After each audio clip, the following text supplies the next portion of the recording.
নমস্কাৰ বন্ধুসকল, আজি আমি বেটাৰীত কেনেকৈ ডিষ্টিল ৱাটাৰ ভৰা হয় চাম আহক। আপোনালোকে দেখিবলৈ পাইছে যে বেটাৰীটোত একেবাৰে ডিষ্টিল ৱাটাৰ পৰিমাণ কমি গৈছে। তাক আমি কেনেকৈ ৰিফিল কৰিব পাৰি চাওঁ আহক।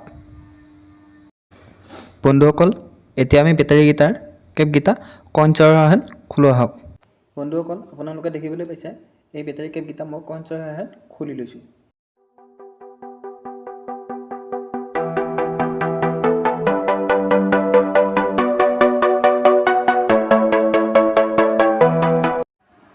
বন্ধুসকল, এনেকৈ মই বটল এটা কাটি বেটাৰীটোত ডিষ্টিল ৱাটাৰ ভৰাবলৈ আৰম্ভ কৰিছোঁ।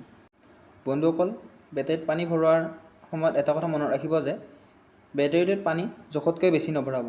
জোখতকৈ বেছি ভৰালে বেটাৰীটোত পানী অভাৰফ্ল' হৈ বেটাৰীটো বেয়া হৈ যাব পাৰে।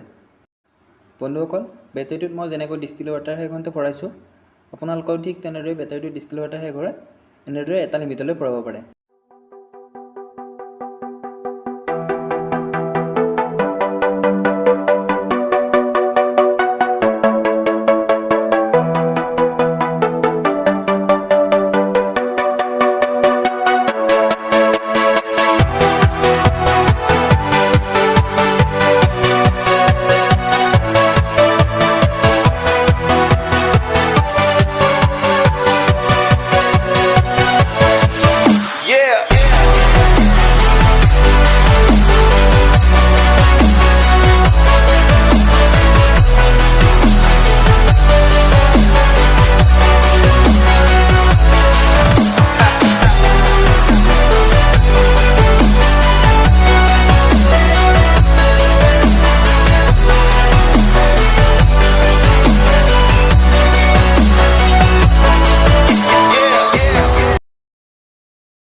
বন্ধুসকল, বেটাৰীটোত আমি ডিষ্টিল ৱাটাৰ হোৱাৰ পিছত কেপকেইটা মাৰোঁ আহক।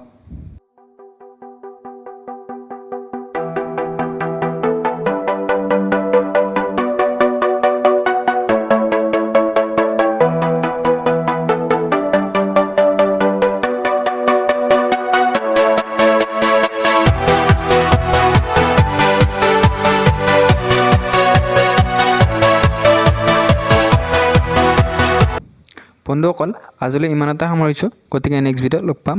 Bye bye.